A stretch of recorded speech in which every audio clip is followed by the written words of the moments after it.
यदां जाड्यान्धकारापहां हस्ते स्फाटिकमालिकां विदधतीं पद्मासने संस्थितां वन्दे तां परमेश्वरीं भगवतीं बुद्धिप्रदां शारदां नत्वा सरस्वतीं देवीं शुद्धां गुण्यां करोम्यहं पाणिनीयप्रवेशाय लघुसिद्धान्तकौमुदीम्। ॐ शान्तिः शान्तिः शान्तिः। गुरुजी द्विदिनात् प्राक् भवद्भिः या शङ्का कृता क्रिया अकर्मिका कदा भवति? एवमेवं सः श्लोकः तं श्लोकम् अहं वक्ष्यामि इति उक्तवान्, किन्तु न उक्तवान्। ह्यः स्मरणं कृतवान्, किन्तु पुनरपि स्मरामि। धातोरर्थान्तरवृत्तेः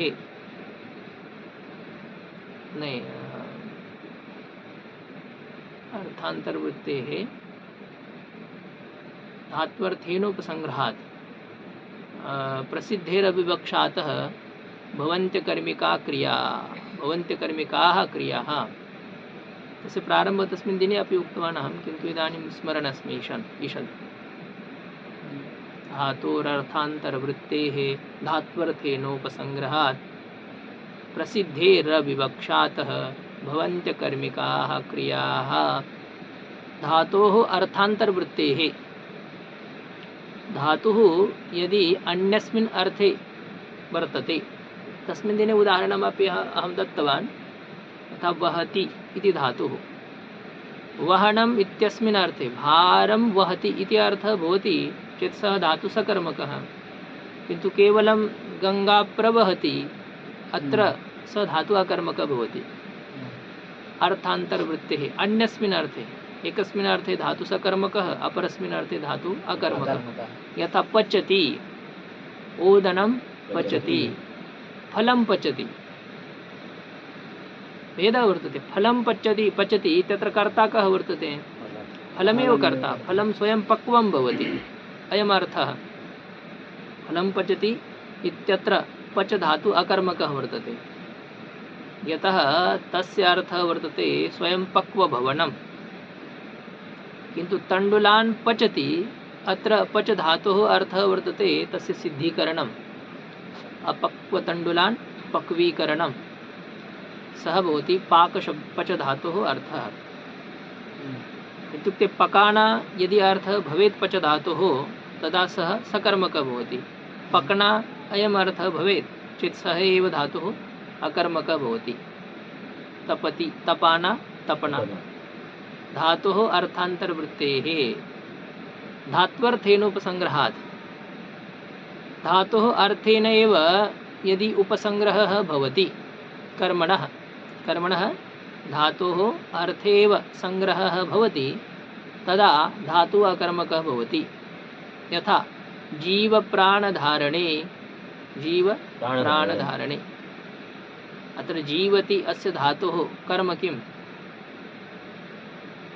जीवति इत्युक्ते प्राणान् धारयति, अयम् अर्थः। तर्हि अत्र जीवति इत्यत्र किं कर्म वर्तते? कर्म नास्ति प्राण शब्दः, यतः सः धातोः अर्थे एव अन्तर्भूतः वर्तते। धातोः अर्थे यदि अन्तर्भावो भवति तदा अकर्मकः भवति धातुः।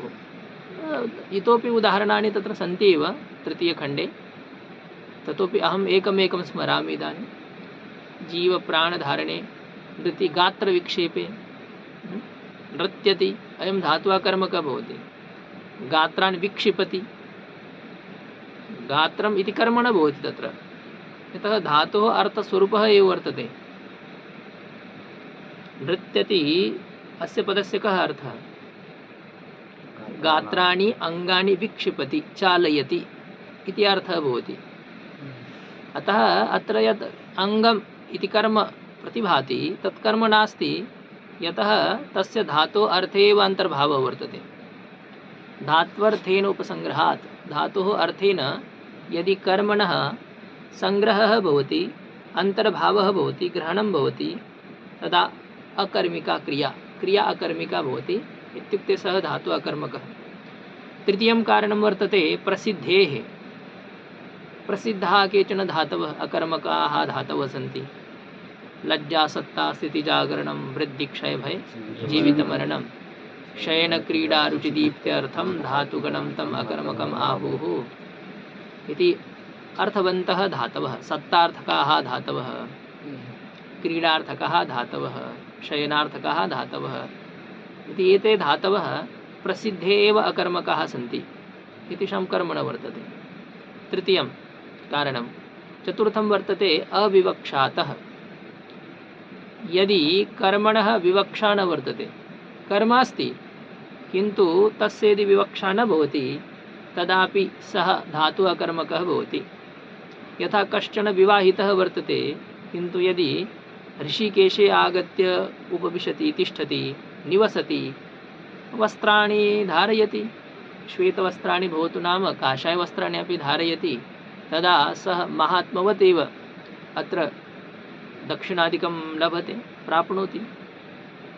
यद्यपि गृहस्थीनां कृते नास्ति व्यवस्था इयं, ब्रह्मभोजस्य व्यवस्था तेषां कृते वर्तते वा गृहस्थीनां कृते, किन्तु सः यदा एकाकी अत्र आगच्छति तदा सः गृहस्थी इति न मन्यते, अपि तु सः महात्मा। तस्य पत्न्या विवक्षा नास्ति, वर्तते सा, किन्तु सा सम्प्रति अत्र न वर्तते, विद्यते चेत् सः अविवाहितः इति मत्वा तस्य कृते निमन्त्रणादिकं जनाः यच्छन्ति। ज्ञायते न वा? इत्युक्ते विवक्षा न भवति चेत् धातुः अकर्मकः भवति। यथा रथेन सञ्चरते, तत्र कर्मणः विवक्षा नास्ति, अतः सः धातुः अकर्मकः स्यात् भवेत्। रथेन सञ्चरते, रामः रथेन सञ्चरते। रथेन कुत्र सञ्चरति? ग्रामं सञ्चरते, वनं सञ्चरते, तत्र कर्म अस्ति, किन्तु यदि कर्मणः विवक्षा न स्यात् चेत् धातुः अकर्मकः भवति। इति चतुर्थं कारणम् अविवक्षातः। प्रसिद्धेरविवक्षातः प्रसिद्धेरविवक्षातो भवन्त्यकर्मिकाः क्रियाः। भवन्त्यकर्मिकाः क्रियाः, क्रियाः अकर्मिकाः भवन्ति। क्रिया धात्वर्थाः, अकर्मिकाः कर्मरहिताः भवन्ति। चत्वारि कारणानि अत्र दत्तानि सन्ति तस्मिन् श्लोके। धातोरर्थान्तरवृत्तेः धात्वर्थेनोपसंग्रहात् प्रसिद्धेरविवक्षातो भवन्त्यकर्मिकाः क्रियाः इति। इदानीं परस्मैपदप्रक्रियायाः प्रारम्भः अस्माभिः कर्तव्यः अस्ति। गतदिने सहसा इति शब्दः आसीत्, तस्य कः अर्थः जानाति भवान्? सहसा, अकस्मात्, तेषु सहसा, अकस्मात् अयम् अर्थः। विचारेण विना तत्र प्रवृत्तः भवति, हठात् इति सहसा इति शब्दस्य अर्थः वर्तते। बलात्कारेण, साहसेन, धार्ष्टेन, धार्ष्टेन इति तत्र सः प्रवृत्तः भवति। विचारेण विना एव प्रायेण एतादृशासु क्रियासु या प्रवृत्तिः सा मूर्खतया, इत्युक्ते किं भवति? अविचारेण एव। सहसा विदधीत न क्रिया विवेकः परमां पदां वृणुते हि विमृश्यकारिणं गुणलुब्धाः स्वयमेव सम्पदः इति श्लोकः प्रसिद्धः वर्तते। सहसा इत्युक्ते अकस्मात्, विचारेण विना कस्मिन्नपि कर्मणि प्रवृत्तिर्न भवेत्। विचारं कृत्वा एव अस्माकं प्रवृत्तिः कर्तव्या, अस्माभिः प्रवृत्तिः कर्तव्या। सहसा इत्युक्ते सहसा विदधीत न क्रियां। सहसा इत्युक्ते अकस्मात् क्रियां न कुर्वीत, क्रिया न कर्तव्या। किमर्थं? यतः अकस्मात् करणम् इत्युक्ते विचाररहितकरणम्, अविवेकपूर्वकम्। अविवेकः यः भवति, विचारराहित्यं यद् भवति तद् आपदां पदं वर्तते, आपदां स्थानम्। आपदम् इत्युक्ते आपत्तिः, विपत्तिः, सङ्कटः, तस्य तद् स्थानं वर्तते। विचारेण विना किमपि कार्यं वयं कुर्मः तर्हि हानिरेव भवति। विचार्य एव कार्यं कर्तव्यं। बहु सामर्थ्यं कस्मिंश्चित् वर्तते, किन्तु अस्माकं यः शत्रुः वर्तते स बह्वीभिः सेनाभिः गृहीत्वा आक्रमणं कृतवान् अस्ति। मन्यतां महाराणा प्रतापः वर्तते, किन्तु शत्रूणां सेना 1,00,000 परिमिता वर्तते। तर्हि एकाकी महाराणा प्रतापः तत्र किं कुर्यात्? न कर्तुं शक्नोति। तत्र विवेकेन विना प्रवृत्तिः न कर्तव्या। तस्मिन् काले केनचित् प्रकारेण तस्मात् परावृत्तिः एव समीचीना भवति, अन्यथा बहु हानिर्भविष्यति। विचारं कृत्वा एव सर्वं कार्यं कर्तव्यं। भगवान् अपि पलायनं कृतवान्। 18 वारं भगवतः अपि पराजयः जातः न वा, जरासन्धेन सह। भवति तत्र अविचारः परमाम् आपदां मूलं वर्तते। कुत्रचित् गमनागमने, करणाकरणे, कस्मिन्नपि कर्मणि, कस्याञ्चिदपि क्रियायां विचार्य एव प्रवृत्तिः कर्तव्या। अनन्तरं पश्चात्तापः भवति। अन्यथा वृणुतेः विमृश्यकारिणं विमृश्य कर्तुं शीलं यस्य विचारपूर्वकं यः करोति प्रतिवारं तं संपदः वृणुते, तस्य वर्णनं कुर्वन्ति संपदः। यः विचारेण विना करोति तस्य विपत्तिः वर्णनं करोति। यः विचारपूर्वकं करोति तस्य संपत्तिः वर्णनं करोति। संपत्तिः इत्युक्ते सफलता, साफल्यं, यशः, कीर्तिः, तस्य वर्णनं करोति। तस्मिन्नपि कर्मणि विचारं कृत्वा वयं प्रवृत्ताः भवामः तर्हि तत्र सफलता भवितुं शक्नोति निश्चयेनैव। अस्माकं तादृशः किं तत्र वर्तते पुरुषार्थः भवेत्, दृढविश्वासः भवेत्, तदा तस्य फलस्य प्राप्तिस्तु भवत्येव। कथं तत्र सम्पत्तिः वा सम्पदः तस्य वर्णनं करोति इति शङ्कायां वर्तते। गुणलुब्धाः, तस्य गुणेन लुब्धाः भवन्ति सम्पदः। सम्पत्तयः अपि चिन्तयन्ति अयं बहु विचारपूर्वकं कार्यं करोति, अतः सम्पत्तयः तस्य वर्णनं करोति। अस्य पृष्ठे एका घटना अपि वर्तते। इत्युक्ते श्लोकः पूर्वं लिखितः अस्ति, किन्तु एकः राजा एतं श्लोकं स्वशयनागारे लिखितवान् आसीत्। बहु सम्यक् श्लोकः वर्तते। सहसा विदधीत न कार्यं, सहसा विदधीत न क्रिया, मविवेकः परमां पदं, परमापदां पदं वृणुते हि विमृश्यकारिणं गुणलुब्धाः स्वयमेव सम्पदः। एतं श्लोकं सः स्वकक्षे एव लिखितवान् आसीत्। एकवारं किम् अभवत्, राजानः मृगयां तु कुर्वन्ति एव। मृगयार्थं राजा गतवान्। तस्य एकाकिनी पुत्री आसीत्, पुत्रः तस्य नासीत्। सा च पुत्री युवती आसीत्। तस्याः विवाहः अपि सिद्धता प्रचलन्ती आसीत्, विवाहः भविष्यति इति एव सः पश्यन् आसीत्। सम्यक् वरः, तस्मै अहं कन्यां दास्यामि इति विचारः प्रचलन् आसीत्। तदा एव राजा यदा बहिर्गतवान् तदा सा राजकुमारी मातरं प्रति उक्तवती, भो मातः, त्वं मम शृङ्गारं कुरु, अहं राजपुत्ररूपेण अद्य शृङ्गारं कर्तुम् इच्छामि। राजपुत्रः यथा भवति तथैव मम शृङ्गारं कुरु इति। पुत्री वर्तते, कानिचन दिनानन्तरं तस्य विवाहः भविष्यति, तस्याः इच्छा पूर्णं, मातुः कर्तव्यं। माता उक्तवती, पुत्री कथं तव इच्छा जाता, का आवश्यकता वर्तते अस्य? सा उक्तवती, न मम इच्छा अस्ति, एकवारं सम्यक् शृङ्गारं करोतु।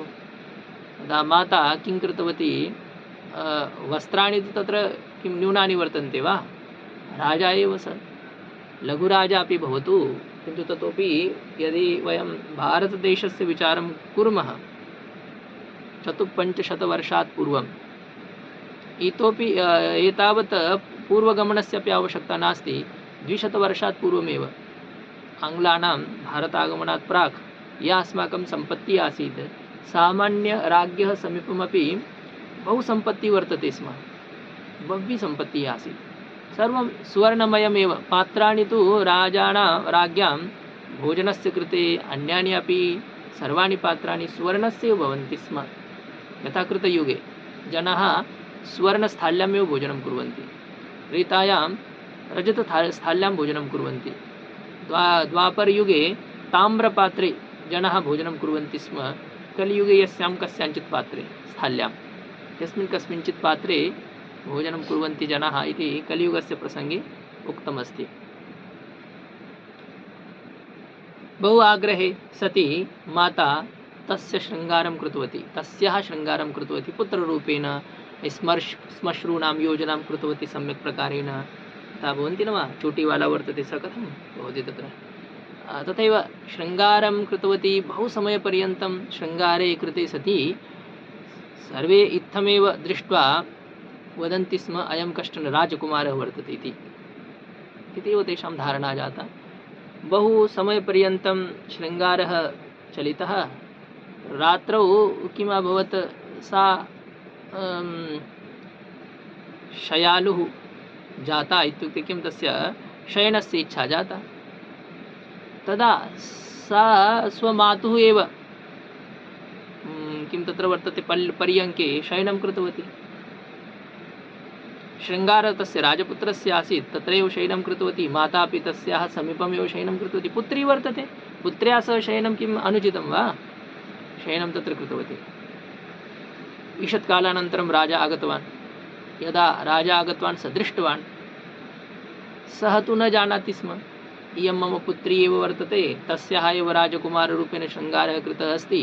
स मनसि चिन्तितवान्, इयं मम पत्नी भ्रष्टा, राज्ञी महिषी, इयं केनचित् राजपुरुषेण सह शयनं कुर्वन्ती अस्ति, व्यभिचारं कुर्वन्ती अस्ति, इयं तु मया दण्डनीया। इयं न, अयमपि यः कश्चन वर्तते दण्डनीयः वर्तते अयम्। अतः स किं कृतवान्, यत् खड्गः तु आसीत् एव तस्य समीपं, तस्मात् खड्गं निष्कासितवान्। उपरि अपि कृत्वा स यदा तयोः उपरि चालनं कुर्वन् आसीत्, तस्मिन्नेव समये सः श्लोकः अग्रे लिखितः आसीत्। तं श्लोकं स पठितवान्। तत्र तस्य बुद्धिः गता। स पुनः खड्गः बहिः आनीय उच्चैः उक्तवान्, राणी इति। अनेन प्रकारेण पत्नीं प्रति स आहूतवान्। तदा महिषी जागृतवती। स्वामिन्, किम् अभवत्, भवान् उच्चैः आक्रोशति, किम् आक्रोशति, कः वर्तते अयं? सत्तान्, भो स्वामिन्, भवतः पुत्री वर्तते, पुत्री मम। सापि उच्चैः ध्वन्या जागृतवती। सा उक्तवती, पितः, किं भवान् कथम् आक्रोशति, किं कारणं? तदा राजा तत्र किमपि न उक्तवान्, किन्तु येन सः श्लोकः निर्मितः तस्य उपरि सः सन्तुष्टः अभवत्। चिन्तितवान्, यदि अयं श्लोकः अत्र न स्यात् तदा कियान् अनर्थः भवेत् स्यात्। अहं मम हस्तेनैव पुत्र्याः पत्न्याः च शिरच्छेदम् अकरिष्यं स्याम्, किन्तु केवलम् अनेन श्लोकेन एव इमौ उभौ अपि जीवितौ सम्प्रति विद्येते। तथैव यदि अनयोः एव मृत्युः मम एव हस्तेन, तदा मम अपि जीवनं कथं भवेत् स्यात् अग्रिमम्। अस्माकं त्रयाणां जीवनस्य निमित्तम् अयं श्लोकः एव वर्तते। येन अयं श्लोकः लिखितः तम् आनयन्तु इति सः सैनिकान् सूचितवान्। तदा कः वर्तते अस्य कर्ता? भारवी। सः तम् आनीय तस्य बहु सम्मानं, बहु धनादिकं दत्तवान्। भवतः कारणेन अहं जीवामि, मम पत्नी जीवति, मम पुत्री च जीवति इति सः उक्तवान्। विवेकपूर्वकमेव कस्मिन्नपि कार्ये प्रवृत्तिः कर्तव्या इति अस्य वर्तते शीर्षकं।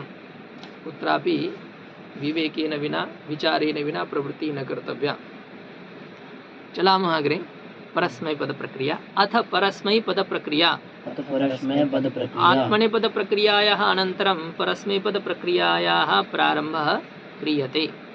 सूत्रम् अनुपराभ्यां क्रियः। अनुपराभ्यां पञ्चमी विभक्तेः द्विवचनं क्रियः पंचमी विभक्ते एकवचनम् अनुपसर्गपूर्वकात् परा उपसर्गपूर्वकात् क्री धातोः आत्मनेपदं परस्मैपदं स्यात् परस्मैपदं स्यात्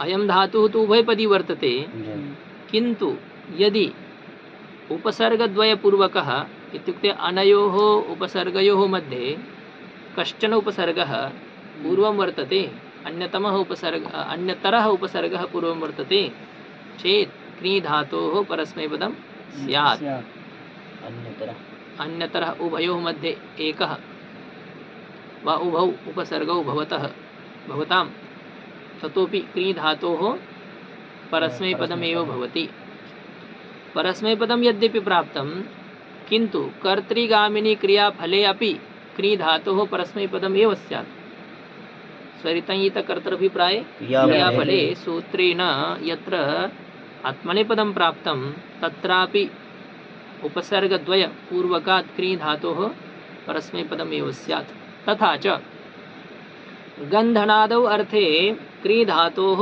आत्मनेपदं विहितं न वा गन्धनावक्षेपण सेवन साहसिक्य प्रतियत्न प्रकथनोपयोगेषु क्रियः इति सप्तसु अर्थेषु क्री धातोः आत्मनेपदं विहितं किन्तु यदि अनुपसर्गपूर्वकः क्री धातुः भवेत् परा उपसर्गपूर्वकश्च क्री धातुर्भवेत् तदा क्री धातोः परस्मैपदमेव स्यात् इति नियमकरणाय सूत्रमिदं वर्तते कर्तृगे च फले कर्तारं गच्छति इति कर्तृगं तस्मिन् कर्तृगामिनी क्रियाफले तथा च गन्धनादौ अर्थे गम्यमाने सत्यपि परस्मैपदं स्यात् क्री धातोः परस्मैपदं स्यात् उदाहरणम् अनुकरोति अनुपसर्गपूर्वकः भवति चेत् अनुकरोति अनुकरणं करोति परा करोति इति अर्थः यः वर्तते स एव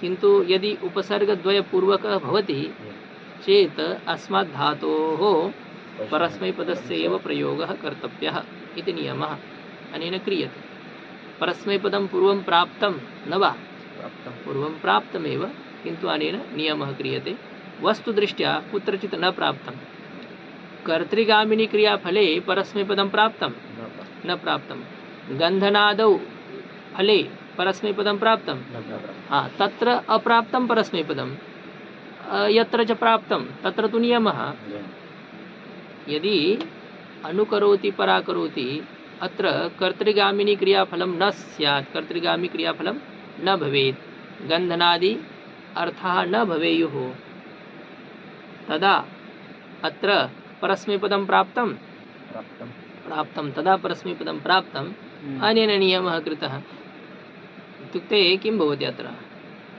कस्मिंश्चित् अर्थे परस्मैपदस्य प्राप्तिः नासीत् कस्मिंश्चित् अर्थे परस्मैपदस्य प्राप्तिः आसीत् उभयत्र परस्मैपदम् अत्र विहितं प्राप्तिर्भवतु न वा भवतु अनुपरा उपसर्गपूर्वकात् क्री धातोः परस्मैपदं स्यात् ज्ञातम् अग्रे अभिप्रत्यतिभ्यः क्षिपः अभिप्रत्यतिभ्यः पंचमी विभक्तेः बहुवचनं क्षिपः इति पंचमी विभक्ते एकवचनम् अभिश्च प्रतिश्च अतिश्च अभिप्रत्यतयः तेभ्यः अभिप्रत्यतिभ्यः इति त्रिभ्यः उपसर्गेभ्यः परस्य क्षिपधातोः परस्मैपदं स्यात् क्षिपप्रेरणे धातुर्वर्तते तुदादिगणस्य अस्मात् धातोः यदि त्रिषु उपसर्गेषु कश्चन उपसर्गः पूर्वं वर्तते चेत् परस्मैपदं विधीयते सूत्रेण अनेन अयं धातु उभयपदी क्षिपप्रेरणे स्वरितेत इति लिखितं स्वरितेत वर्तते अतः कर्तृगामिनी क्रियाफले सति अस्मात् धातोः किं पदं प्राप्तं कर्तृगामिनी क्रियाफले सति अस्मात् धातोः आत्मनेपदं प्राप्तं स्वरितञ्यितकर्तृभिप्राये क्रियाफले इति सूत्रेण किन्तु अनेन नियमः क्रियते कर्तृगामिनी क्रियाफलं स्यात् वा परगामिनी क्रियाफलं स्यात् परगामी क्रियाफलं स्यात् ततोपि यदि एतेषु त्रिषु उपसर्गेषु कश्चन उपसर्गः पूर्वं वर्तते चेत् क्षिपधातोः परस्मैपदमेव स्यात्। कर्तृगामिनी या हाँ, क्रियागामिनी। अन्यस्य क्रियाफलं लभेत वा स्वस्य क्रियाफलं लभेत ततोपि यदि त्रिषु उपसर्गेषु अन्यतमः उपसर्गः पूर्वं वर्तते चेत् अस्मात् धातोः परस्मैपदमेव स्यात् इति सूत्रेण विधीयते। परस्मैपदं प्राप्तं जी। किन्तु कर्तृगामिनी क्रियाफले अपि परस्मैपदविधानाय सूत्रमिदं वर्तते। यथा अभिक्षिपति क्षिपति क्षिपप्रेरणे धातोः अर्थपरिवर्तनं भवति इति नास्ति आवश्यकता। यः अर्थः स एव अर्थः। अतः उक्तम् उपसर्गेण सर्वदा अर्थस्य परिवर्तनमेव भवति इति नास्ति आवश्यकता। स अपि श्लोकावशिष्टः अस्ति, भवन्तः अपि न पृष्टवन्तः पुनः। यत् उपसर्गस्य त्रिधा गतिर्वर्तते तस्मिन् विषये विचारावशिष्टः वर्तते। वक्ष्यामि पुनः स्मरणं कारयतु। अभिक्षिपति इति प्रतिक्षिपति अतिक्षिपति त्रि उपसर्गपूर्वकात् क्षिपधातोः परस्मैपदं विधीयते। करोति धातुः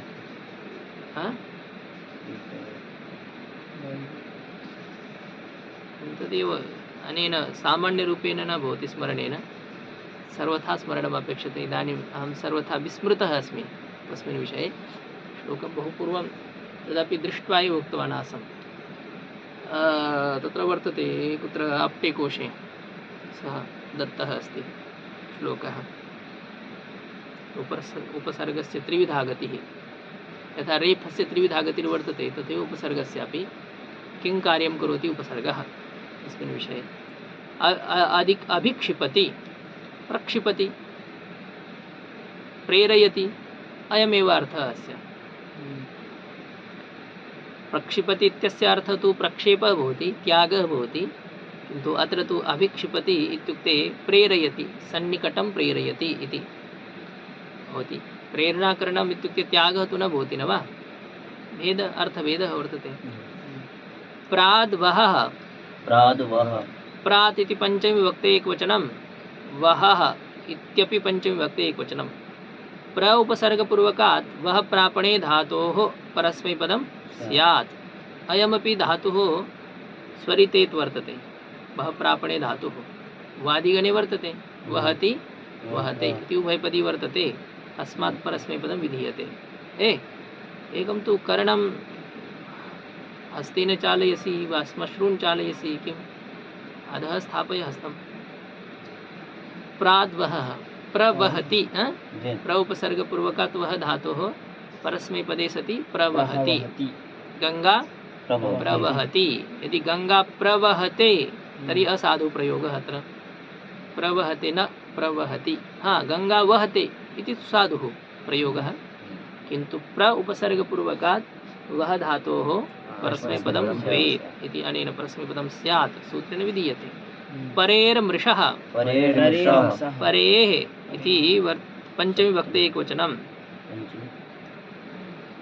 परेः मृषः पञ्चमी विभक्ते एकवचनं। परि उपसर्गपूर्वकात् मृषतितिक्षायाम् इति दिवादिगणस्य धातोः परस्मैपदं स्यात् इति विधीयते। मृषतितिक्षायाम् अयं धातुः वर्तते वा लघुकौमुद्यां? दिवादिगणे वर्तते न वा? कदाचन स्यात् मृषतितिक्षायाम्।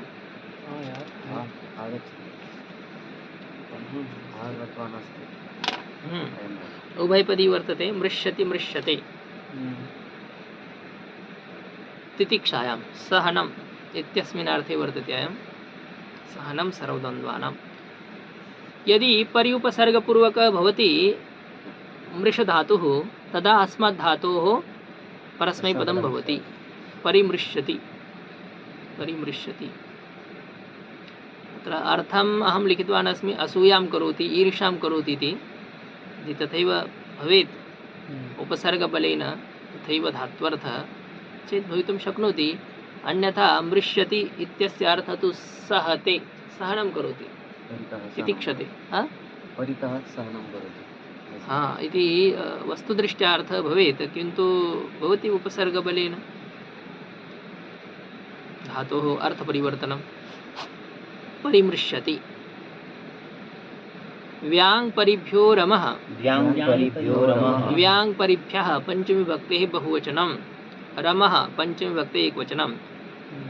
वि आङ् परि त्रयः उपसर्गाः, त्रिभ्यः उपसर्गेभ्यः परस्य रमधातोः परस्मैपदं स्यात्। उपसर्गत्रयपूर्वकात् रमधातोः परस्मैपदं स्यात् इति सूत्रेण विधीयते। रमुक्रीडायाम् अयं धातुः परस्मैपदी आत्मनेपदी उभयपदी वा? उभयपदी। उभयपदी वर्तते, नास्ति उभयपदी, आत्मनेपदी एव कदाचन। रमते हरिणा सह इति रमा, रमते रमुक्रीडायां। यस्मात् धातुः राम शब्दः निष्पन्नः। रमते योगिनां हृदये किं वर्तते? रमन्ते योगिनो यस्मिन् चिदात्मचिदात्मनि किमपि वर्तते, सच्चित् चिदात्मनि। रमु वि उपसर्गपूर्वकात् आङ् उपसर्गपूर्वकात् परि उपसर्गपूर्वकात् च रमधातोः परस्मैपदं स्यात्। विरमति अत्रैव अहं विरमामि, अत्रैव अहम् आरमामि, परिरमामि इति उपसर्गत्रयपूर्वकात् अस्मात् धातोः परस्मैपदं विधीयते सूत्रेणानेन। उपसर्गपूर्वकात् रमधातोः परस्मैपदविधानाय सूत्रमिदं रमुक्रीडायां। सूत्रं पठन्तु। तत्र उपाच्च उपात् इति पञ्चमी विभक्ते एकवचनं च इति अव्ययम्। रमु धातु आकर्मकः वर्तते वस्तुदृष्ट्या। रमु धातुः आकर्मकः, रमते क्रीडति इत्यर्थः। यदि उपसर्गपूर्वकः भवति रमधातुः तदा तस्य अर्थः भवति उपराम इत्युक्ते निवृत्तिः। रमणम् उपरमणं सर्वथा विरुद्धार्थः वर्तते। रमणम् इत्युक्ते तत्र रम्यमाणभवनम्, उपराम इत्युक्ते निवर्तनं, पृथक् भवनम् इति उपरामः भवति। साधवः संसारात् उपरमन्ते। भोगीजनाः शब्दादिविषयेषु रमन्ते, केवलं ते रमन्ते, ते उपरमन्ते। उपरमन्ति न तत्र हा भवतु, उपरमन्ति इत्युक्ते तत्र किं भवति? उपरमयन्ति इति अर्थः भवति। तर्हि अन्तर्भावितरणे अर्थः वर्तते अयम्। उपसर्गपूर्वकात् रमुक्रीडायाम् अस्मात् धातोः परस्मैपदं स्यात्। उदाहरणं किं दत्तं? यज्ञदत्तम् उपरमति, यज्ञदत्तम् उपरमति। अत्र उपसर्गपूर्वकः रमधातुः निवृत्तिः अर्थः वर्तते। यदि निवृत्ति अर्थः वर्तते तदा अयं धातुः कर्मकः भवति। यज्ञदत्तम् इत्यत्र द्वितीयाविभक्तेः प्रयोगः कथं? यज्ञदत्त इति कर्मणः प्रयोगः अनुचितः इति शङ्का जायते। अस्याः शङ्कायाः समाधानम् अत्र लिखितम्। अन्तर्भावितरण्यर्थः अयम्। उपरमति इत्यस्य अर्थः उपरमयति। यज्ञदत्तम् उपरमयति, निवृत्तं करोति। सः तु निवृत्तः न भवति, किन्तु तं उपदेशेन उपरमयति। कश्चन गुरुः अस्मान् किं करोति? शब्दादिविषयेभ्यः उपरमयति, निवर्तयति। वयं निवृत्ताः न भवामः, वयं तु तत्र रममाणाः भवामः, किन्तु ये महात्मानः वर्तन्ते, साधवः वर्तन्ते, ते अस्मान् बलात् निवर्तयन्ति, उपरमयन्ति।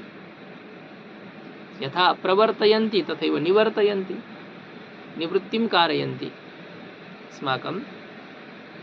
तत्र उपरमति अस्य अर्थः वर्तते उपरमयति। कः अर्थः वर्तते? उपरमयति, उपरामं करोति। यज्ञदत्तं बलात् उपरामं करोति। करोति, यज्ञदत्तं करोति इति तु भवति तत्र पर्याप्तं। क्री धातुः तु सकर्मकः अस्ति एव, यज्ञदत्तं निवृत्तं करोति, यज्ञदत्तस्य निवृत्तिं करोति कारयति भवतु नाम उभयमपि। उपरमयति इत्यर्थ, उपरमणं करोति, उपरमयति। किन्तु उपरमति अस्य अर्थः उपरमयति कथं भवेत्? पठति अस्य शब्दस्य अर्थः पाठयति भवति वा?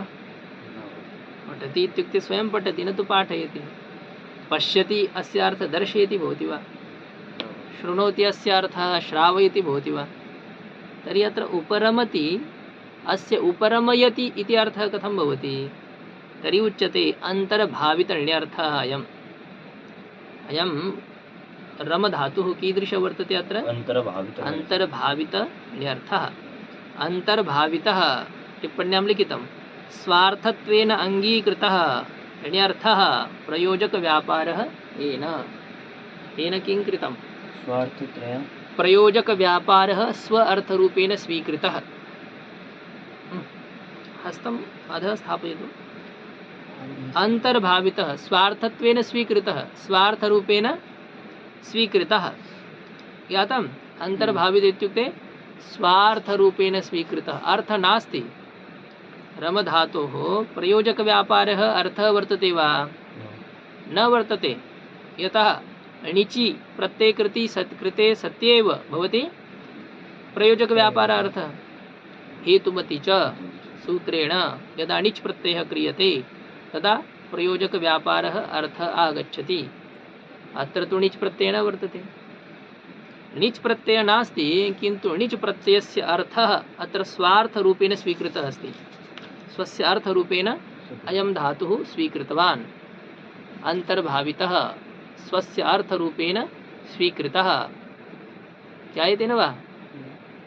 अस्य धातुः अयम् अर्थः नास्ति, किन्तु अयं धातुः तम् अर्थं स्वीकृतवान्।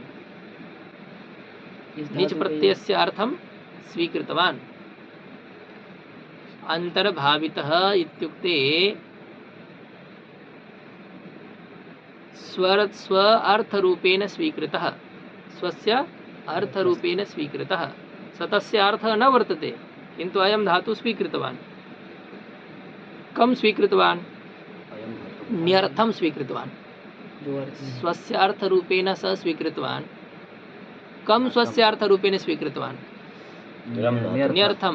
णिचः प्रत्ययस्य यः अर्थः वर्तते तम् अर्थम् अयं स्वस्य अर्थरूपेण स्वीकृतवान्।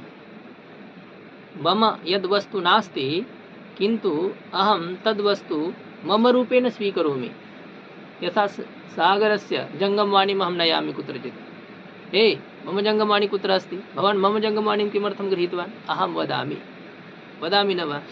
सा मम वर्तते, सा जङ्गमवाणी मम वर्तते वा? किन्तु अहं तां जङ्गमवाणीं मम जङ्गमवाणी इति रूपेण स्वीकृतवान् अस्मि ईषत् समयपर्यन्तं, किन्तु स्वीकृतवान्। तथैव अत्रापि णिचः यः अर्थः वर्तते, णिच् प्रत्ययस्य कः अर्थः? प्रयोजकव्यापारः, प्रेरणा इत्यादयः अर्थाः भवन्ति। प्रयोजकव्यापारः णिचः अर्थः वर्तते, तम् अर्थम् अयं धातुः स्वार्थरूपेण स्वीकृतवान्, स्वस्य अर्थरूपेण स्वीकृतवान्। स भवति अन्तर्भावितण्यर्थः। अन्तर्भावितः स्वीकृतः ण्यर्थः येन, सः अन्तर्भावितण्यर्थः। एतादृशः वर्तते अयं रमधातुः। अतः अस्य अर्थः रमति इति न भवति। निवृत्तिः अर्थः नास्ति अस्य धातुः, अपि तु निवारयति अयम् अर्थः वर्तते। अन्तर्भावितण्यर्थः अयम् इति ज्ञातवन्तः न वा सर्वे? एतां पङ्क्तिं त्वं तु श्मश्रुचालनमेव कुरु इति परस्मैपदप्रक्रिया। ये धातु कदा ण्यर्थ स्वार्थत्वेन स्वीकृतः? हाँ, तस्य किमपि नास्ति तथैव। यदि उदाहरणं दत्तं तदा तत्र आचार्याः तथैव कल्पनां कुर्वन्ति। सर्वदा धातुः ण्यर्थम् अङ्गीकरोति इति तु न, किन्तु शिष्टप्रयोगः वर्तते। तत्र द्वितीया विभक्तेः योजना अस्ति। किन्तु धातुः अकर्मकः दृश्यते तर्हि तत्र ण्यर्थस्य परिकल्पना भवति, नीचः अर्थस्य। सार्वत्रिकः नास्ति अयं धातुः कदापि णिजर्थं स्वार्थरूपेण स्वीकरोति इति तु न। अहं कदापि अस्य जङ्गमवाणीं गृहीत्वा गच्छामि इति भवति वा? अयं कथं दद्यात्? कस्मिंश्चित् प्रसङ्गे कदाचित् भवति आवश्यकता, तदा एव सङ्गतीकरणाय तस्य कल्पना। तदेव कल्पना भवति। अन्यद्वस्तु ग्रहीतुं शक्यते, किन्तु जङ्गमवाणी न यच्छन्ति जनाः। तत्र विशिष्टता वर्तते। प्रेम तु भिन्नः विषयः, तत्र बहु गोपनीयानि वस्तूनि भवन्ति, अतः तस्य प्रकाशः न कर्तव्यः इति वर्तते। यूनां तरुणानाम् एतादृशी धारणा वर्तते इति परस्मैपदप्रक्रिया। इयं परस्मैपदप्रक्रिया समाप्ता। इदानीं बहु महत्त्वपूर्णा प्रक्रियायाः प्रारम्भः भविष्यति। केवलं तस्याः प्रक्रियायाः वयम् अवतरणिकां पश्यामः। इति पदव्यवस्था पद सुबन्तं तिङन्तं भवति न वा? सुप्तिङन्तं पदं तत्र एतावत् पर्यन्तं तादृशी व्यवस्था प्रदर्शिता। परस्मैपद तं सम्यक्। पदव्यवस्था इत्युक्ते उभयोः पदयोः व्यवस्था वर्तते इयं। यतः तिङन्तस्य विचारः तु अग्रे अपि वर्तते। पदमात्रस्य विचारः सम्पूर्णलघुसिद्धान्तकौमुद्यां पदस्य विचारः वर्तते न वा? पदसाधुत्वार्थं व्याकरणशास्त्रं वर्तते। तर्हि तस्य विचारः सुप्तिङन्तं पदं सुबन्तं तिङन्तं तस्यैव विचारे इदं शास्त्रं सम्पूर्णं वर्तते, न तु एतावत् पर्यन्तम्। अतः पदव्यवस्था इति महोदय सम्यक् उक्तवान्। पदयोः व्यवस्था पदव्यवस्था। आत्मनेपदं कुत्र कर्तव्यं, परस्मैपदं कुत्र कर्तव्यं। यदि धातुः उभयपदी वर्तते वा कश्चन धातुः परस्मैपदी वर्तते आत्मनेपदी वा वर्तते, ततोपि परस्मैपदी धातोः कदाचन भवति आत्मनेपदम्, आत्मनेपदधातोः भवति कदाचन परस्मैपदम्, उभयपदी धातोः भवति कदाचन आत्मनेपदमेव कदाचन परस्मैपदमेव। इत्यत्र या व्यवस्था वर्तते सा अनयोः प्रक्रिययोः कृता। पदयोः व्यवस्था परस्मैपद आत्मनेपद अनयोः पदयोः व्यवस्था संगतिः अत्र प्रदर्शिता। कुत्र किं पदं कर्तव्यम् इति निर्णयः अनयोः प्रक्रिययोः कृतः। परस्मैपदप्रक्रिया समाप्ता। इदानीं भावकर्मप्रक्रियायाः प्रारम्भः क्रियते। बह्वी महत्त्वपूर्णा प्रक्रिया इयं। लः कर्मणि च भावे चाकर्मकेभ्यः सकर्मकेभ्यः धातुभ्यः कर्तरि कर्मणि च लकाराः स्युः, अकर्मकेभ्यः धातुभ्यः भावे कर्तरि च लकाराः स्युः। किन्तु एतावत् पर्यन्तं वयं सर्वेभ्यः धातुभ्यः कर्तरि एव लकारान् दृष्टवन्तः। यावन्तः गणाः अभवन् तत्र सर्वत्र कर्तरि एव वयं प्रयोगं दृष्टवन्तः। सन्नन्तात् धातोरपि कर्तरि एव, यङ् लुगन्तात् यङन्तात् सर्वं एतावत् पर्यन्तं कर्तृवाच्ये एव वयं लकारान् दृष्टवन्तः। किन्तु इदानीं कर्मवाच्ये भाववाच्ये अपि लकाराः यदा भवन्ति तदा तत्र कीदृशाः प्रयोगाः तस्य विचारः सम्प्रति कर्तव्यः। यदि सकर्मकः धातुः तदा तत्र कर्मणि लकारः अस्माभिः विचारणीयः। यदि अकर्मकः धातुः तर्हि तत्र भाववाच्ये लकारः अस्माभिः चिन्तनीयः। तदर्थम् अस्य प्रकरणस्य प्रारम्भः क्रियते। अथ इत्युक्ते प्रारम्भ अर्थे वर्तते। अस्य प्रारम्भः क्रियते। कस्य प्रारम्भः क्रियते? भावकर्म प्रक्रिया। भावश्च कर्म च भावकर्मणि, तयोः प्रक्रिया भावकर्म प्रक्रिया।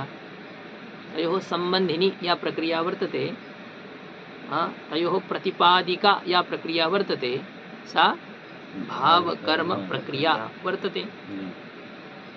तत्र यदि भाववाच्ये लकारः विवक्षितः वा कर्मवाच्ये लकारः विवक्षितः तर्हि साधारणः नियमः वर्तते सर्वेभ्यः धातुभ्यः आत्मनेपदमेव भवति। सर्वेभ्यः धातुभ्यः आत्मनेपदमेव भवति। तत्र आत्मनेपदविधायकं सूत्रं वर्तते अग्रिमं भावकर्मणोः भावकर्मणोः इति सप्तमी विभक्तेः द्विवचनं वर्तते। भावे कर्मणि च भाववाच्ये कर्मवाच्ये च लकारे आत्मनेपदमेव भवति। लस्य स्थाने किं भवति? आत्मनेपदम्। लादेशः तिप्तझि सिप्तस्थमिप्वस्मस्तातां झ थासथं ध्वम् इड्वहि अष्टादश आदेशः वर्तते, किन्तु लादेशे प्रकारद्वयं। पूर्वं तु लादेशानां परस्मैपदसंज्ञा कृता, लः परस्मैपदं, किन्तु पुनः तत्र आत्मनेपदस्य विभाजनं कृतं। तङ्गानाम् आत्मनेपदं, तङ्ग शानच् कानच् एतेषाम् आत्मनेपदसंज्ञा स्यात्। अत्र यदि भाव अर्थः विधेयः वर्तते, प्रतिपाद्यः वर्तते, कर्म अर्थः प्रतिपाद्यः वर्तते चेत् सर्वेभ्यः धातुभ्यः विहिताः ये लकाराः तेषां लकाराणां स्थाने आत्मनेपदमेव भवति। तातां झ थासातां ध्वम् इड्वहि महिङ् इति नवप्रत्ययाः एव भवन्ति, न तु परस्मैपदसंज्ञकाः प्रत्ययाः इति अनेन सूत्रेण नियमः क्रियते। अत्र ईषद्विचारः अपेक्षितः। यदि सकर्मकः धातुर्वर्तते तस्य यदि वयं कर्मवाच्ये प्रयोगं कर्तुम् इच्छामः, कर्तृवाच्ये प्रयोगान् वयं जानीमः एतावत्पर्यन्तं, किन्तु यदि कर्मवाच्ये तस्य प्रयोगं वयं कर्तुम् इच्छामः तर्हि काञ्चन नियमान् अत्र आवश्यकता भवति। केषाञ्चन नियमानाम् अत्र आवश्यकता भवति। यथा पूर्वम् उक्तवान् बहुवारं, किन्तु पुनः शृण्वन्तु। कर्तृवाच्ये कर्तरि प्रथमा विभक्तिर्भवति। वाक्यं साधारणं किमपि पश्यतु। बालकः पुस्तकं पठति इति वाक्यं वर्तते। बालकः अत्र कर्ता वर्तते, पुस्तकम् अत्र कर्म वर्तते, पठति इति क्रिया। कर्तृवाच्यं कर्मवाच्यं वा एतत्? कर्तृवाच्यं वर्तते। कर्तृवाच्यं कथं ज्ञायते? अतः ज्ञायते यत्र कर्तरि प्रथमा विभक्तिर्भवति, यत्र कर्तरि प्रथमा विभक्तिर्भवति, कर्मणि द्वितीया विभक्तिर्भवति, क्रिया कर्तारम् अनुसरति, क्रिया कर्तारम् अनुसरति। कर्ता यदि एकवचनान्तः, क्रिया अपि एकवचनान्ता भवति। कर्ता अपि यदि द्विवचनान्तः तर्हि क्रिया अपि द्विवचनान्ता भवति। बालकः पुस्तकं पठति, बालकौ पुस्तकं पठतः, बालकाः पुस्तकं पठन्ति, बालकः पुस्तकानि बालकः पुस्तकानि पठति, बालकः पुस्तके पठति। पुस्तकं पुस्तके पुस्तकानि एकवचनं द्विवचनं बहुवचनं। कर्मणां वचनस्य उपरि कर्तृवाच्ये दृष्टिर्न वर्तते। कर्ता यदि वचनं त्यजति तर्हि क्रिया अपि वचनं त्यजति। कर्ता यदि एकवचनी तर्हि क्रियायाम् अपि एकवचनं। बालकः पुस्तकं पठति, बालकौ पुस्तकं पठतः, बालकाः पुस्तकं पठन्ति इति भवति। तत्र अयं वर्तते कर्तृवाच्ये नियमः। किन्तु कर्मवाच्ये किं भवति? प्रथमः नियमः वर्तते कर्मवाच्ये कर्तरि तृतीया विभक्तिर्भवति, कर्तरि तृतीया विभक्तिर्भवति। द्वितीयः नियमः वर्तते कर्मणि प्रथमा विभक्तिर्भवति, अत्र कर्मणि प्रथमा विभक्तिर्भवति। तृतीयः नियमः क्रिया कर्म अनुसरति। क्रिया कस्य अनुसरणं करोति? कर्मणः अनुसरणं करोति। इत्युक्ते कर्म यदि एकवचनान्तं क्रिया अपि एकवचनान्तं, कर्म द्विवचनान्तं क्रिया द्विवचनान्तं, कर्म बहुवचनान्तं क्रिया बहुवचनान्तं, कर्म यदि मध्यमपुरुषीयं क्रिया अपि मध्यमपुरुषीया भवति, कर्म यदि उत्तमपुरुषीयं क्रिया अपि उत्तमपुरुषीया भवति इति। सर्वथा कर्म अनुसरति क्रिया। अयं भवति तृतीयः नियमः। प्रथमः नियमः कर्तरि, तृतीया कर्मणि प्रथमा प्रथमा क्रियायाः कर्मानुसरणम् इति तृतीयः नियमः।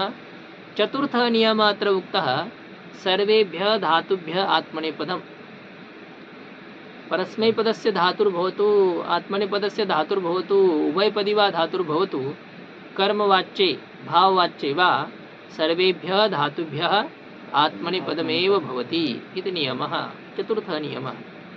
पञ्चमः नियमः अत्र वर्तते धातुः सार्वधातुकप्रत्ययाश्च। धातुः सार्वधातुकप्रत्ययाश्च अनयोः मध्ये यक् भवति। अत्र यथा पूर्वं शप् भवति स्म, अत्र किं भवति? यक् भवति। यक् तस्य विधानम् अग्रिमेण सूत्रेण करिष्यते। सर्वेभ्यः धातुभ्यः यक् स्यात् कदा? भावकर्मवाचके सार्वधातुके प्रत्यये परे सति। सूत्रम् उच्चारयन्तु। सार्वधातुके यक्। सार्वधातुके यक्। सार्वधातुके सप्तमी विभक्ते एकवचनं।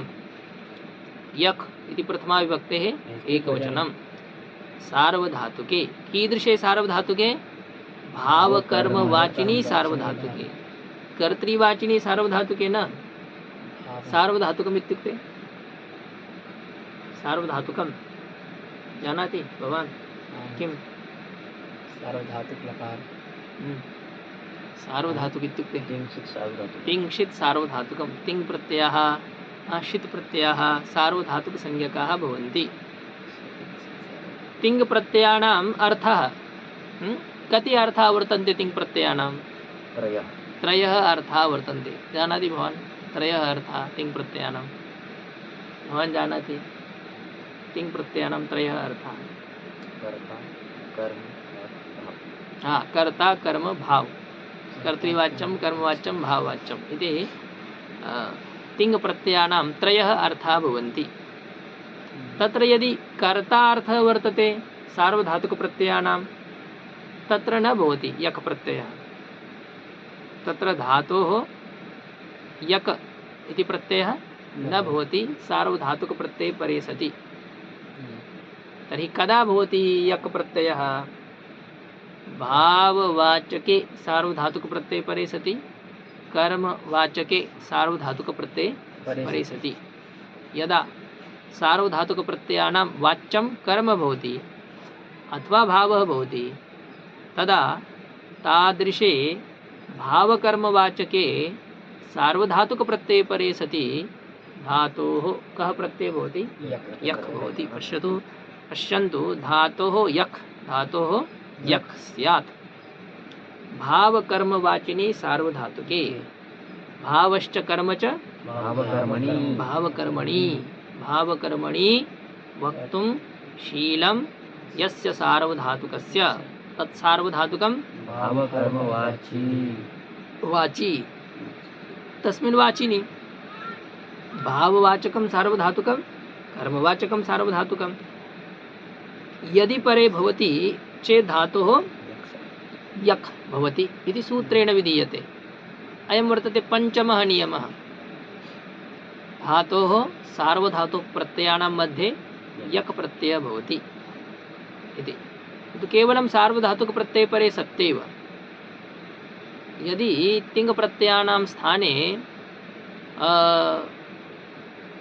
अन्ये लकार यदा क्रियन्ते, अन्ये इत्युक्ते किं? लिट् लकार यदा भवति, आश्रीलिङ्ग् लकार यदा भवति, तथा च तास् स्य सिच इति प्रत्ययाः यदा मध्ये भवन्ति तदा कर्मवाच्ये अपि यक् प्रत्ययः न भवति। कर्मवाच्ये अपि यक् प्रत्ययः न भवति। पश्यन्तु इदानीम् अस्माकं यद् वाक्यं तस्य उपरि एव विचारं कुर्वन्तु। बहु महत्त्वपूर्णा इयं प्रक्रिया, यतः अस्माकम् अभ्यासः कर्तृवाच्यस्य वर्तते, कर्मवाच्य भाववाच्यस्य अस्माकम् अभ्यासः न भवति। यदि कर्मवाच्ये एव भाषणं कर्तव्यं वा प्रायेण कर्मवाच्ये एव प्रयोगः भवेयुः इति यदा कुत्रचित् नियमः भवेत् चेत् बहु समस्या अस्माकं कृते भवति। वयं शीघ्रं तेषां प्रयोगं कर्तुं समर्थाः न भवामः। प्रायेण अस्माकं भाषणे कर्तृवाच्यस्य एव प्रयोगाः भवन्ति। पश्यन्तु वाक्यं किम् आसीत्?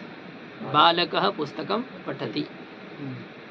अस्य वाक्यस्य वयमिति कर्मवाच्ये परिवर्तनं कर्तुम् इच्छामः चेत् प्रथमः नियमः कर्तरि तृतीया विभक्तिः कर्तव्या।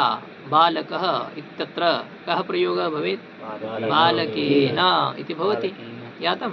प्रथमः नियमः घटितः, अस्माभिः तस्य अनुकरणं कृतं। द्वितीयः नियमः वर्तते कर्मणि प्रथमा। तर्हि पुस्तकम् इत्यस्य स्थाने कः प्रयोगः? पुस्तकम् इत्येव प्रयोगः। पूर्वमपि पुस्तकम्, इदानीमपि पुस्तकं। कः भेदः? पूर्वं पुस्तकम् इति पदं द्वितीयान्तम् आसीत्, इदानीं पुस्तकम् इति पदं प्रथमान्तं वर्तते। कर्तरि प्रथमा, कर्मणि द्वितीया। कर्तरि तृतीया, कर्मणि द्वितीया, कर्मणि प्रथमा। कर्तरि तृतीया विभक्तिः, कर्मणि प्रथमा विभक्तिः। तृतीयः नियमः वर्तते क्रिया कर्मानुसारेण भवति। क्रिया कर्मानुसारेण भवति इत्युक्ते अत्र कर्म वर्तते पुस्तकं, तत् प्रथमपुरुषीयं कर्म वर्तते। वस्तूनां नाम वर्तते चेत् तत्र प्रथमपुरुषः भवति। युष्मत् पदवाच्यः कश्चन भवति तर्हि तत्र मध्यमपुरुषः। अस्मत् पदवाच्यः भवति चेत् उत्तमपुरुषः। अत्र तु पुस्तकं सामान्यं वर्तते, अतः पठधातोः प्रथमपुरुषस्य प्रयोगः कर्तव्यः इति निश्चितः भवति। प्रथमपुरुषस्य प्रयोगे अपि विचारः भवति। परस्मैपदस्य प्रथमपुरुषस्य एकवचनस्य प्रयोगः आत्मनेपदस्य वा? तर्हि उक्तं भाव कर्म वाच्ये सति धातुः आत्मनेपदम् एव कर्तव्यम्। तर्हि पश्यतु, पठ धातु आत्मनेपदस्य प्रयोगः कर्तव्यः अस्माभिः। पठ अग्रे वर्तते ते इति प्रत्ययः लट्लकारे, पठ ते। अयं यः ते इति प्रत्ययः वर्तते सः कर्मवाचक सार्वधातुकप्रत्ययः। कीदृशः? कर्मवाचक सार्वधातुकप्रत्ययः। तस्मिन् कर्मवाचके सार्वधातुके प्रत्यये परे सति पठ धातोः किं भवति? यक् इति प्रत्ययः भवति। पठ यक्, यक् प्रत्ययस्य य अवशिष्यते, आद्यन्तौ टकितौ सूत्रेण सः अन्तिमः भवति। पठ य अग्रे वर्तते ते इति। पश्यन्तु, सर्वेषां नियमानां वयं पालनं कृतवन्तः। कर्तरि तृतीया बालकेन, कर्मणि द्वितीया प्रथमा पुस्तकं। तदनन्तरं क्रिया कर्मानुसारेण इत्युक्ते कर्म एकवचनान्तं तर्हि क्रियापि एकवचनान्तं। कर्म प्रथमपुरुषान्तं, क्रियापि प्रथमपुरुषान्तम् इति। अतः अत्र पठ धातोः प्रथमपुरुषस्यैव प्रयोगः कर्तव्यः इति। तथा च चतुर्थः नियमः कः? धातुमात्रात् आत्मनेपदम्। तर्हि आत्मनेपदं योजितम् अस्माभिः। पठ ते अन्तिमः नियमः धातोः सार्वधातुकप्रत्यये परे सति यक् भवति। पठ्यते, पठ्यते बालकेन पुस्तकं पठ्यते इति भवति। अस्य अर्थः स एव भवति, बालकः पुस्तकं पठति, बालकेन पुस्तकं पठ्यते, सः एव। किन्तु इदानीं द्विवचनं कर्तव्यं चेत् बालकेन पुस्तके पठ्येते, पठ्यते पठ्येते, बालकेन पुस्तकानि पठ्यन्ते, बालकैः पुस्तकं पठ्यते, पठ्यते, बालकैः पुस्तकं पठ्यते। बालकाः कति सन्ति? बहवः सन्ति, कर्तारः बहवः सन्ति, किन्तु कर्म एकं वर्तते, अतः क्रियायाम् एकवचनमेव। बालकैः पुस्तकं पठ्यते, बालकाभ्यां पुस्तकं पठ्यते, बालकेन पुस्तकं पठ्यते, बालकैः पुस्तके पठ्येते, बालकेन पुस्तकानि पठ्यन्ते। कर्मानुसारेण अत्र क्रिया भवति। अत्रापि सर्वेषु लकारेषु वयम् एतं धातुं चालयितुं समर्थाः भवामः। बालकेन पुस्तकं पठ्यते यथा, तथैव कर्तरि यदि क्रिया वर्तते बालकः पुस्तकं पठिष्यति, बालकः पुस्तकं पठिष्यति, तर्हि कर्मवाच्ये किं भविष्यति प्रयोगः? बालकेन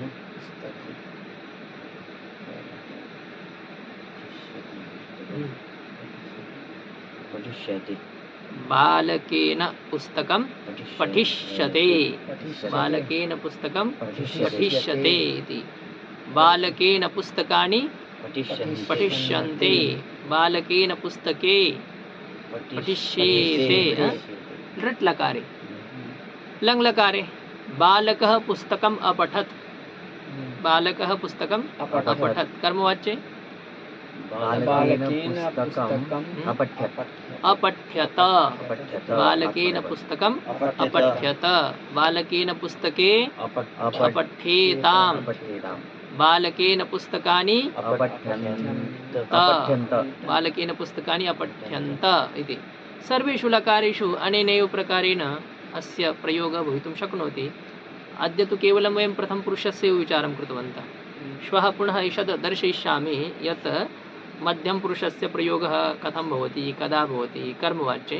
किन्तु अद्य भवन्तः सर्वे पञ्चवाक्यानि लिखित्वा आनयन्तु। प्रथमपुरुषस्य एव प्रयोगः यत्र भवेत् तादृशानि वाक्यानि।